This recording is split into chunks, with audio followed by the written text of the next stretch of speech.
Michael Jordan fue un jugador que rompió cualquier parámetro estadístico conocido.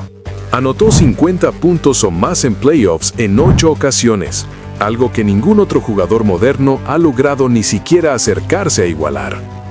Superó en ese apartado a leyendas como Kobe Bryant, Kevin Durant, LeBron James y Wilt Chamberlain sumados.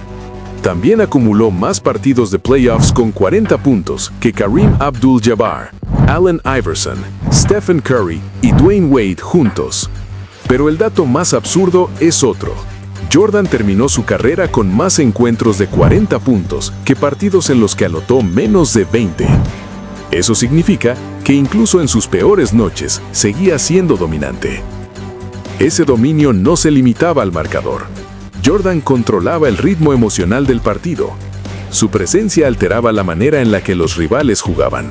Su trash talking era constante, directo y preciso. No buscaba intimidar con palabras vacías, sino con certezas. Les decía exactamente lo que iba a hacer, y luego lo ejecutaba. Mientras otros jugadores necesitaban descanso absoluto y rutinas estrictas antes de un partido importante, Jordan podía salir la noche anterior, fumar puros, beber y aún así presentarse al día siguiente para anotar 40 puntos sin esfuerzo aparente. No porque no le importara ganar, sino porque su confianza estaba en un nivel que nadie más tenía. A lo largo de su carrera, Jordan encestó 28 tiros ganadores sobre la bocina, 7 de ellos en playoffs, y aunque su imagen está asociada principalmente a la anotación, fue uno de los mejores defensores de todos los tiempos. Fue seleccionado 9 veces al primer equipo defensivo, la mayor cantidad en la historia para un escolta. Es el líder histórico en bloqueos en su posición, y tuvo 6 temporadas con más de 200 robos. En 1989, cuando los Bulls se quedaron sin base titular, el entrenador Doug Collins le entregó el balón a Jordan. En solo 11 partidos, registró 10 triples dobles y promedió cerca de 30 puntos, 11 asistencias y 9.5 rebotes. Era capaz de dominar cualquier rol en la cancha. Entre 1991 y 1996, Jordan disputó 13 series consecutivas de playoffs, promediando más de 30 puntos por partido. En ese periodo consiguió 6 campeonatos, 5 premios MVP y un récord perfecto de 6 victorias y ninguna derrota en finales. Sin embargo, para comprender cómo llegó a ese nivel, es necesario retroceder muchos años atrás. Michael Jordan no parecía destinado a convertirse en una superestrella. En su familia, nadie destacaba por su estatura. Durante su adolescencia, Michael era bajo incluso para su edad. En su segundo año de secundaria, medía apenas 1.55 metros y fue descartado del equipo escolar. A pesar de eso, los Jordan poseían un atletismo excepcional. Su hermano mayor, Larry, midiendo solo 1.73, podía realizar clavadas con facilidad. Cuando Michael experimentó un estirón inesperado que lo llevó hasta el 1.98, ese atletismo se transformó en una ventaja abrumadora. Al final de la secundaria, Jordan promediaba 27 puntos, 12 rebotes y 6 asistencias. Aunque seguía siendo considerado un proyecto, más que una estrella consolidada. En la Universidad de Carolina del Norte, su impacto inicial fue moderado. Como novato promedió 13 puntos, 4 rebotes y 2 asistencias. Todavía no era el jugador dominante que el mundo conocería después. Sus fundamentos y su confianza seguían en desarrollo. Todo cambió en 1982, en la final de la NCAA. Con el partido en juego, Jordan anotó el tiro decisivo que le dio el campeonato a su equipo.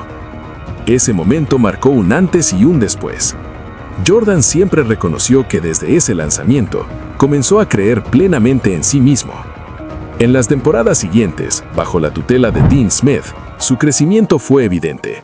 Se convirtió en un anotador constante, fue elegido All-American y en 1984 fue nombrado el mejor jugador universitario del año. Aún así, su etapa universitaria no fue lo suficientemente dominante como para garantizar que sería una superestrella en la NBA. Otros jugadores antes que él habían tenido carreras universitarias mucho más impresionantes, como Kareem Abdul-Jabbar, Magic Johnson, Larry Bird o Oscar Robertson. Además, la NBA de los años 80 estaba dominada por pivotes, lo que influyó directamente en su posición en el draft. En 1984, Jordan fue seleccionado en tercer lugar por detrás de Hakeem Olajuwon y Sam Bowie. Bastaron apenas unos partidos para que esa decisión pareciera un error histórico. En solo 3 juegos, Jordan superó los 30 puntos y en menos de 10 ya había anotado más de 40. Para el final de su primer mes en la liga, era evidente que no había nadie como él. No existía un jugador más rápido, ni uno más explosivo. Su primer paso era incontrolable y su capacidad atlética no tenía comparación. Cuando Jordan atacaba el aro, parecía que el tiempo se detenía. Su salto vertical y su permanencia en el aire hacían que los defensores parecieran estáticos. Saltaban con él, pero siempre caían antes. Jordan seguía flotando, eligiendo el momento exacto para soltar el balón. Gracias a esas jugadas, se convirtió rápidamente en el jugador más popular de la liga. En 1986, fue elegido para el All-Star Game, a pesar de haber disputado solo 3 partidos por lesión. Ese mismo año, en playoffs, anotó 63 puntos contra Boston, estableciendo un récord histórico. Larry Bird describió aquella actuación como algo sobrenatural. En 1987, lideró la liga en anotación con 37 puntos por partido, uno de los promedios más altos jamás registrados. Sin embargo, a pesar de sus números, Jordan no ganaba. En sus primeras temporadas, Chicago era eliminado constantemente. Durante sus 3 primeros años, apenas ganó un partido de playoffs. Era el mejor jugador del mundo, pero no podía traducir eso en victorias colectivas. Todo empezó a cambiar cuando llegaron Horace Grant y Scottie Pippen. En 1988, Jordan promedió 35 puntos, con una eficiencia altísima, lideró la liga en robos y ganó tanto el MVP como el premio de jugador defensivo. Aún así, el éxito en equipo seguía siendo esquivo. En 1989 y 1990, los Bulls volvieron a caer ante los Pistons. En 6 años, Jordan había ganado 5 series de playoffs y perdido 6. La narrativa mediática comenzó a volverse en su contra. Se decía que no sabía jugar en equipo y que solo le importaban sus estadísticas. Y aunque era un pasador competente, Jordan siempre priorizaba anotar. No manipulaba defensas como otros grandes creadores. Soltaba el balón solo cuando era estrictamente necesario. Ese enfoque cambiaría con la llegada de Phil Jackson y la implementación de la ofensiva del triángulo.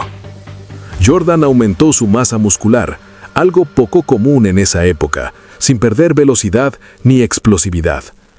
En 1991 regresó más fuerte, más inteligente y más eficiente. Ya no necesitaba forzar cada tiro. Ahora dominaba desde el poste, absorbía el contacto y castigaba a sus rivales de formas nuevas.